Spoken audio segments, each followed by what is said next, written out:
IHP Media, la chaîne qui vous édifie.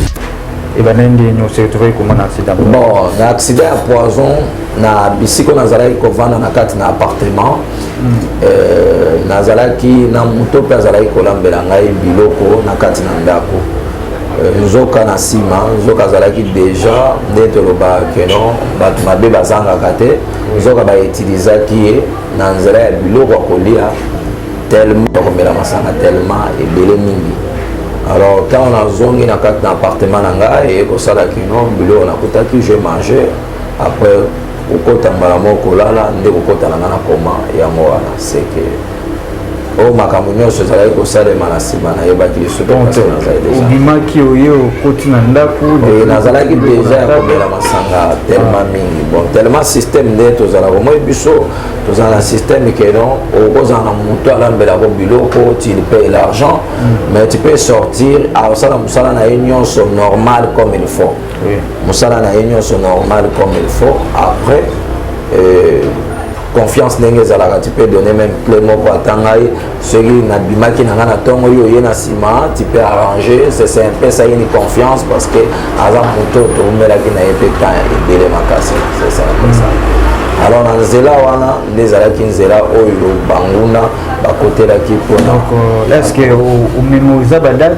date oyo makambo wana ekomelaki événement wana esalema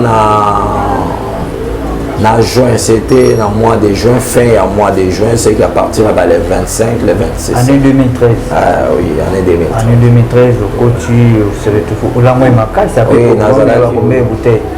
Bon, normalement, tant dans le pays, on a même plus que païen. Pourquoi? Parce qu'on a tellement ébélé. On a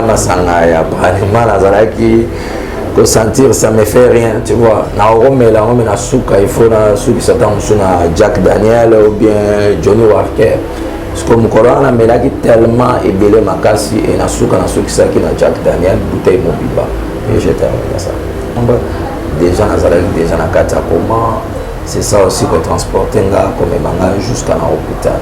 Mais tant que comme il na hôpital nazalaki déjà na kati na koma bon kotala na province orientale avant babanda ko traiter faut baluka bayeba eloko nini esali toutes ces choses parce que kuna batiaka liso mai ndenge ezalaki habitude te on te perfuse te par rapport à ba poison tellement comme qui est un peu fréquent alors na moment wana balukaki kosala checking nde bayeko découvrir moi basigne que non nde ezozala boye aza empoisonné.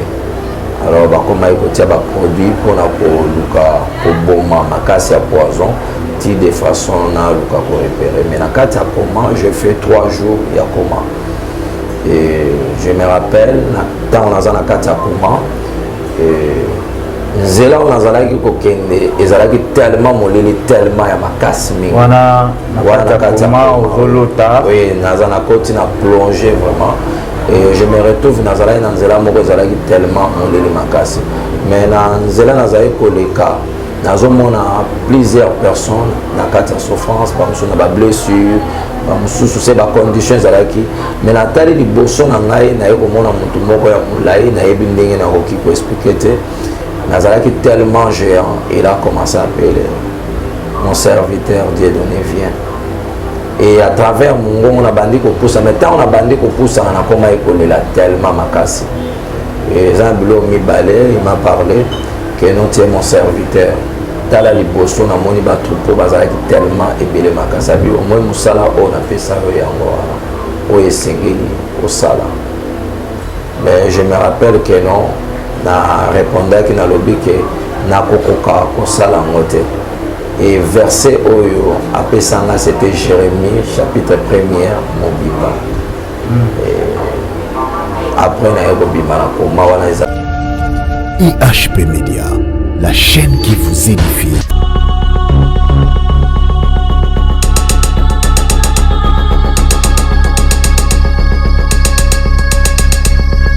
Shalom, peuple de Dieu, et bienvenue dans votre mission Parlement Céleste. Et la Bible dit, il renouvelle sa bonté chaque matin, chaque nuit. Et voilà pourquoi tu as tina obligation de Seigneur Jésus-Christ. Oh, je prie ça toujours souffle de vie, pépéma. il y a Ophélie, voilà, moi absence, tout ça, le mot absence, c'est Nicolas Délé, et là qui se passe que tout ça qui n'a qu'à ta retraite, et tout le dit que il faut qu'on continue pour le cas Yesu pendant que tout ça on a fait à jour et nuit, et bon les babis sauter, tout ça on a besoin de petit message, quel biso message, un numéro de téléphone, parce que tout ça toujours on a fait à Kouloukaya, oui, ma témoignage à votre frère, puis faisons continuer toujours. Et comme d'habitude, malgré le combat, il faut prier pour nous. Tout le monde semaine, il m'a été pour le témoignage, je l'ai quitté, bon, gloire à Dieu. 7e partie, et si en tout cas, vous priez toujours pour nous. Et l'élopé, tout ça toujours dans ce témoignage, des témoignages, ils ont été à notre pasteur, tout ça sur ce plateau, le pasteur Dieudonné Kizito. Vous en avez sur ce plateau, vous pouvez découvrir le témoignage parce que pour la zone, donc pour honte, il y a témoigner, il y a Kolo Yesu Masia, et il y a un témoignage dans le bas qui toujours appelez-nous, c'est gratuit, appelez-nous, et tout ce qui est gratuit, tout ce qui s'appelle gratuit, assurance dans biso, pour s'entraîner à aller pour gagner d'abord âme. Témoignage dans yo et pour édifier le col à maïpe ou à votre frère. Na utaki na ba moment trop difficile mais nazo continuer toujours à témoigner et donc on est toujours mon abisso boé ezali que tout mon absence tout petit message pas battre toujours continuer toujours à découvrir et voilà avant de débuter la première séance il y a témoignage d'un autre pour la lélo je dis d'abord un grand merci na bino bana nzambe nyonso un grand merci pour votre disponibilité s'abonner sur cette chaîne et HP Media et puis de continuer pour la témoignage ezali très bien pour l'édification na biso pour développer maïle la foi vient de ce qu'on attend et ce qu'on attend c'est la parole de Dieu voilà je dis bonjour, puis salutations à l'homme de Dieu, pasteur Kizito. Bonjour. Voilà, Shalom peuple de Dieu, na apesi bino mbote partout place bozolanda biso, en tout cas vraiment na sepeli lisusu kokuta lisu na bino na mokolo. Voilà, Nakambi, na Losambo, Seigneur, nous te disons un grand merci pour ta bonté et ta fidélité, nous garderons toujours. Que ton nom soit sanctifié, que ton nom soit glorifié, parce que tu es Dieu. Merci pour ta présence, car la Bible nous dit que l'ange de l'Éternel campe autour de ceux qui aiment Dieu. Seigneur, on te signe na la première partie, où il y a notre pasteur Kizito Dieudonné, première partie na ye, et bako kota kati ya bato, et Saint-Esprit son abisso, na ko bako édifier biso, na ko mones notologie. Merci Seigneur Jésus-Christ. Seigneur Jésus. Merci beaucoup derrière la caméra et Blaise Mavoum, merci. Oui, pour débuter, séance Nabiso, je suis avec l'homme de Dieu, le pasteur Dieudonné Kizito sur le plateau. Oui, avant d'annoncer comme pasteur, tu es Siko, tu es pasteur, tu es frère Dieudonné Kizito. Vous avez une famille, pour que bataillon bon, dans la famille, moi, famille Bachou Philippe, Samch, et ça c'est une grande famille, des familles Nangayangoana. Maman comme on a maman Rite, mais dommage parce qu'elle a sur la busso, mais papa a toujours en vie. Et Tobotami 4 filles, Moko, 3 garçons. Ok, merci beaucoup. Alors, question d'ambition principale, mon côté dans la première partie, comment Okutanaki na Yesu Christ, Neni Okutanaki, c'est rencontré Okutanaki na yo na Seigneur Jésus-Christ. Ezaki wa pipe na Neni place Nini, voilà. Ok, na CPL vraiment mingi à travers mituna oyo opozenga en tout cas vraiment et CPL singa tellement makasi loko na CPL d'abord parce que nzamba zana lolenge ya bomsaka makambo na ye mituna wana eza vraiment malamu mingi et na kutana ki na nzambe à partir ya 2013 nde na kutana ki na nzambe. Mais condition à côté de Nzambe, c'est la condition il y a malade. On a côté de Nzambe. Mais quand vous êtes là, vous avez une vous avez wapi, est-ce que vous avez na Congo, est-ce que vous avez na Kinshasa? Ok. Voilà. Bon, Nazalaki précisément na Congo, puis na niveau de la province orientale, baoyo batambolaka, bakendaka Kisangani, Este, Bayebi, et la Puna presque nyonso. Nazalaki na province orientale, Nazalaki Musala na kati na entreprise pe ya munene au Batebele Bayebi. Dans travail, j'ai commencé boulot depuis 2005. Quand tu es à partir de 2012, et ma campagne qui est un peu compliqué, c'est qu'il fallait société et l'ongola une grande partie en nombre par rapport à la raison où il y a évoqué par rapport à la récit des alaks qui sont comme il faut. Alors tant que pour l'ongola yango les alaks qui sont dans le système où les alaks qui sont dans le quartier non se bébi tant que le bac diable a tellement risé et les alaks qui peuvent proposer quelque part par rapport que non si on a pour ça on maintenir poste nayo et sengeli au bison sotoye je la s'il te plaît na moni toke moi mba moto vous travaillez na année 2000 Lazara va travailler j'ai commencé à 2005 tina 2013 donc na 2005 tina 2013 déplacé oui na province orientale donc koto wana nyonso ezalaki secteur na oui wana secteur wana mobimba ezalaki secteur na ezalaki entouré na ba Rwandais Rwanda Zimbi, Ouganda, c'est le secteur où on a mon bimba, des secteurs où on a travailler parce que j'étais convoyeur et matériel, ça fonctionne, c'est simple, ça les agences il y a courrier. Est-ce que moi je suis côté na monter parce que tu es entreprise amener moi bon, ok, c'est que je peux dire que non, na kota ki na Yesu Christ, mais na yeba ki te so na zala ki na Yesu Christ.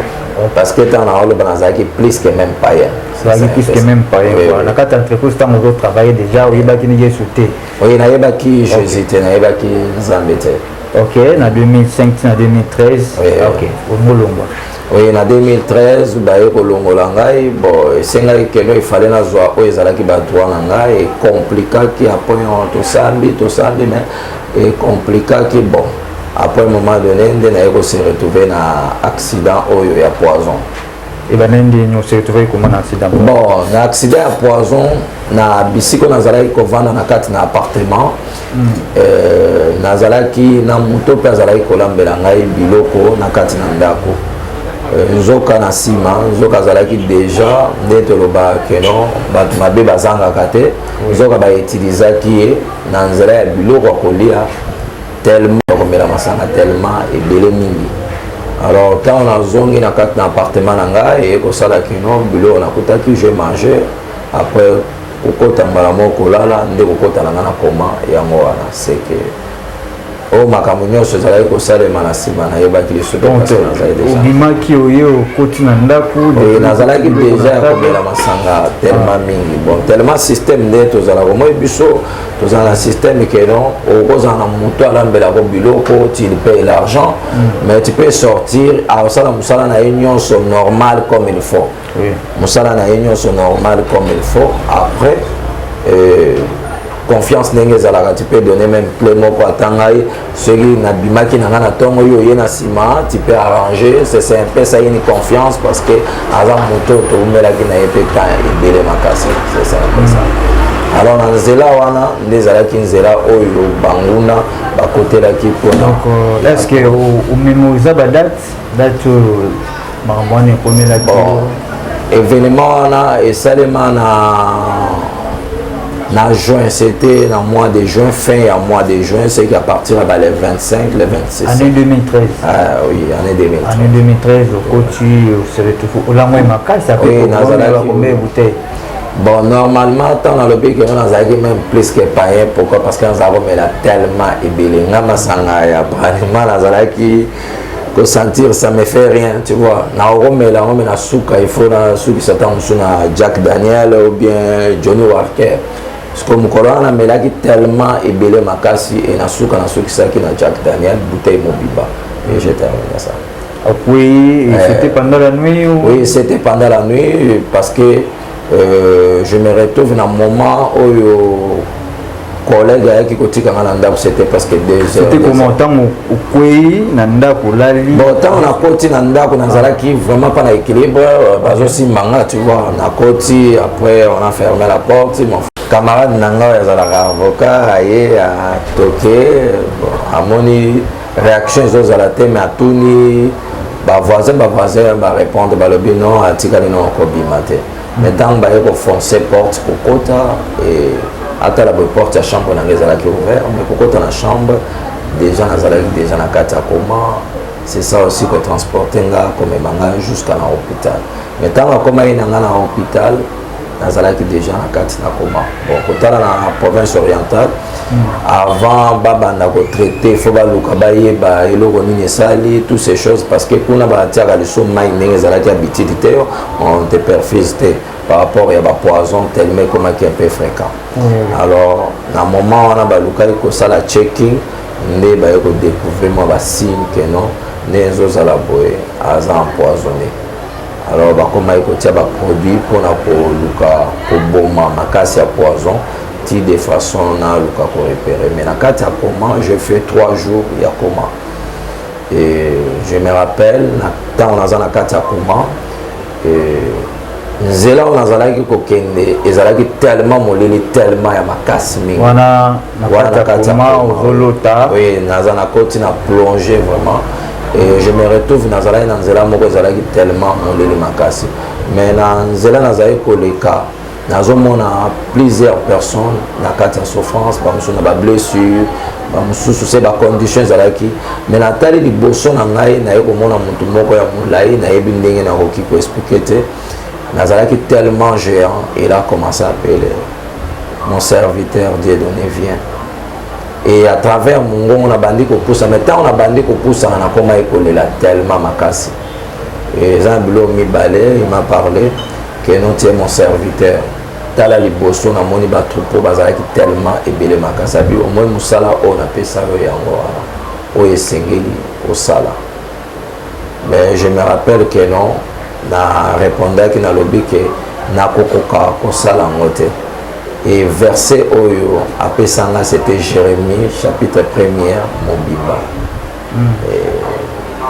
après na yoko bimba na koma wana ezalaki déjà presque 3e jour je me rappelle à partir à 15 heures déjà ba médecin déjà espoir ezalaki liso comme tel même propre famille nanga espoir ezalaki vraiment te et batu nyonso bazalaki kozela et coup de sifflet Kotala même na préparatif même il y a cercle toutes ces choses les alaki déjà prêt on a déjà fait parce que espoir les alaki te popo nanga et beba qui tellement makasi c'est un ça après tant on a eu kozonga na se retrouver qui nazalaki avec les alaki comme on a dit donc tout bien lentement moi malimbi au côté comment premier jour on a l'autina noté deuxième jour troisième jour né on a ça la songe wana au côté et tant au côté c'est remarqué que tout tambola nzela mo ya molili tellement makasi mais nzela wana ezalaki na bakao nazalaki kokuta mo ezalaki bakao moko un peu compliqué quoi kani par exemple kao na blokaki nazomona bato mosusu bazalaki na bapota ba blessure et bato mosusu bakangi bango na kati na ba chaîne des choses comme ça mais nzela ezalaki tellement noir mais na kati même de là on yo tambola na mo oui nazo tambola après mungongo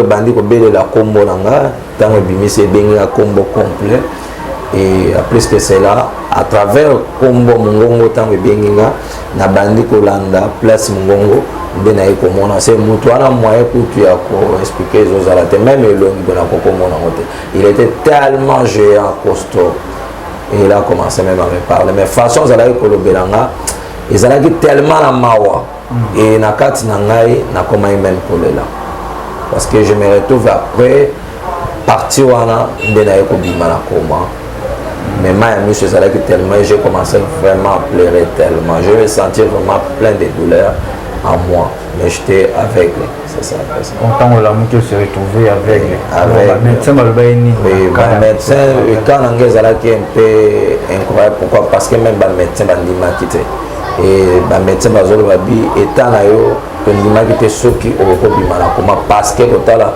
niveau ya poison ndenge ekotaki na nzoto na ezalaki mwa pasi lelo déjà c'est 3e jour et c'était à 15 heures et je me rappelle c'était jeudi c'était jeudi à 15 heures oui à 15 heures quand on na comment on se retrouve avec nazalaki avec ba médecin baloba été c'est base à quoi on se retrouve avec le cas à poison bon quand on s'est retrouvé aveugle et j'ai commencé à pleurer et je demande et même na ba médecin ba yo comprendre que non je me retrouve aveugle et à partir il y a poison.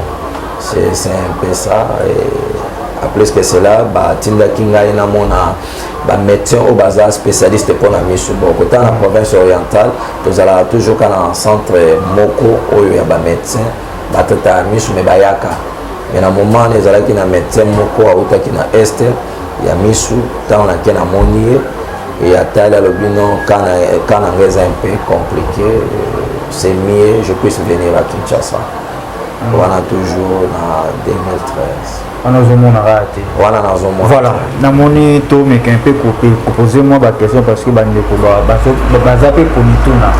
la personne oyo monaki na kati ya son joana banaye kopesa yo mission selon yo moko ntango omonaki ngamba mobali bongo est ce que pensaki ke ekoki kozala satan ekoki kozala jésus christ mpona yo ekoki kozala nani?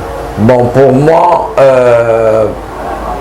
la carte nanga premièrement, je vais sentir que non c'est la présence de Dieu. Pourquoi? Parce que façon zalai ko so la nanga ezalai ka zo so la nanga ma makasi pena recré nenga zalai ko so la nanga. C'est que la carte nanga c'était ça.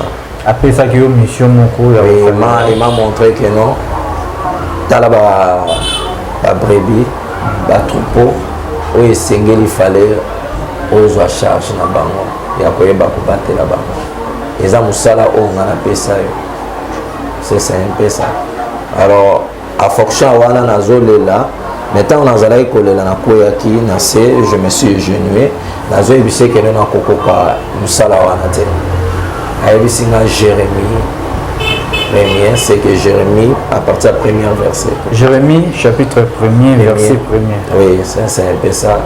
Pour qu'il c'est un peu ça.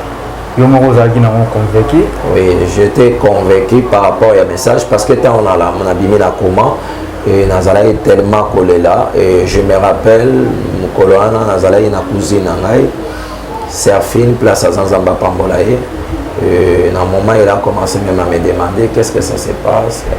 Alors, j'ai commencé tellement à pleurer. Il m'a dit que non, Makambo, n'a évité comment je vais commencer à expliquer. Alors, c'est là qu'il fallait me mélanger pasteur. Alors, le pasteur qui vers 18h, on a commencé à prier. On a dans la salle d'urgence, on a la chambre. On a commencé à prier pour moi et il a bandé pour expliquer mon message. Il a expliqué tu es serviteur de Dieu parce qu'on a déjà parlé ça depuis longtemps. Tu es serviteur de Dieu, tu as une mission que Dieu t'a donnée. C'est ça. Mais est-ce que dans le Zélande, pendant que vous avez païen, ou pendant que vous avez est-ce que vous avez un serviteur de Dieu pour conseiller de côté? Bon. Nazalai kokuta na bango et belé makassis. En tout cas vraiment Nazala nazalai kokuta ba serviteur belé mais problème nazalai que nous nazalai ko considérer ba serviteur tel. Comment ça? Pourquoi nazalai ko considérer bango parce que nazalai mona que nous ce sont des gens au bazo s'approcher pour mener pour na olukambo bien quelque chose des aventuriers nazalai déjà na mbongo j'ai trouvé que nous avec au nazala ça va pour moi tu vois c'est un peu ça. Au contraire nazalai qui vite. Ah ok. Alors pour la province orientale, où est-ce que la carte à ville à Kinshasa tout le babongo. Ok, à partir de 2013, oui. Des Chikoyo, maman, il y a beaucoup de maman Mado, Place Aza, maman Mado, Anifa Nzamba Pambolae. Maman Mado, tu peux sur beauté. Nde aiko tinda mbonga bino nde ezabo efoya na Kinshasa. Alors na mataki envers ya CA nazalaki na bâton na maboko. Bâton na tenzete. J'étais vraiment aveugle, je ne vois pas. Et ça c'est un peu ça. Commune à Kinshasa, on a commune à Kinshasa. Natambolaki presque dans l'hôpital Moébélé, j'étais à Saint-Joseph, on m'a regardé, on m'a dit que non, quand on est un peu. Voilà, merci beaucoup. Alors, c'est aussi déjà dans la régie pour Namonga et c'était bel et bien votre humble serviteur, notre pasteur Dieudonné Kizitoumé. Tous viennent, on a combo le frère Kizito parce que Zali. Témoignage très édifiant. Un grand merci à vous tous de nous avoir suivis. Première partie à Moana et Papa Nabiso à Sertovaki na poison abia longwe na koma komi aveugle et aveugle azokita nango babengi ifala ya na kati ya ville ya Kinshasa tokozwa continuité nango prochainement vraiment autozuye mais un peu codifié biso et c'est juste pour tout le monde sama na munene ya Tata Nzambe. Et quant à moi j'ai vu Jean chapitre 9, la Bible dit Jésus à passant vit un homme avec les nez de naissance banda botama tikala o monate mais tango akutane na ye ba disciple. Les disciples lui firent cette question: Rabbi, pourquoi mutu abotami aveugle? Et ça pour na ba parents na ye ne ba sumuki toye pas sumuki. Réponse à Jésus-Christ c'est là que non, ce n'est pas parce qu'il y a sumuki topé ba boti na ye, mais c'est enfin que les œuvres de l'Éternel les ba manifester na kata vie na ye.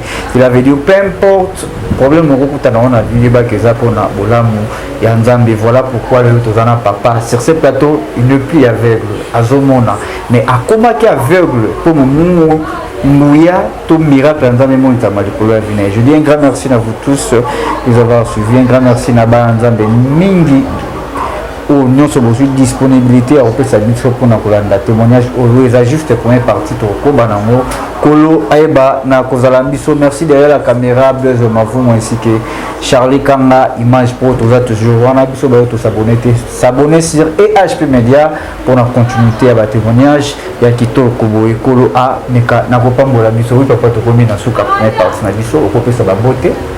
Ça va na Pesimbote na équipe nanga mobimba ya intercession la montagne de l'Éternel. La montagne de l'Éternel. Ba oyo baza ko accompagner biso pe na kat na musala oyo et na Pesimbote na libota mobimba ya mama Élysée, na Pesimbote na famille Bajoko, na Pesimbote na Priska, na Pesimbote en tout cas na Pesimbote pour na ba na Nzambe nyonso ba o balandi biso en tout cas bo s'abonner tellement trop.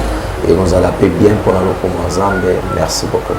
Merci beaucoup. Le numéro de notre pasteur Dieudonné qui dit les affichés là-bas écran. Oui, pour beau sanaté, aux gens besoin de prière, et attention, appelez parce que tout le monde est en train de faire katinaye, qu'on va pas me la biso. Patience, c'est un peu témoignage, je vais continuer toujours. Yom tous un témoignage, n'hésitez pas à appeler nous pour envoyer pour édifier biso à travers le témoignage. Pour la pambo la biso, nous sommes arrivés à la fin. Maintenant, yom pour tirer biso dans la prière.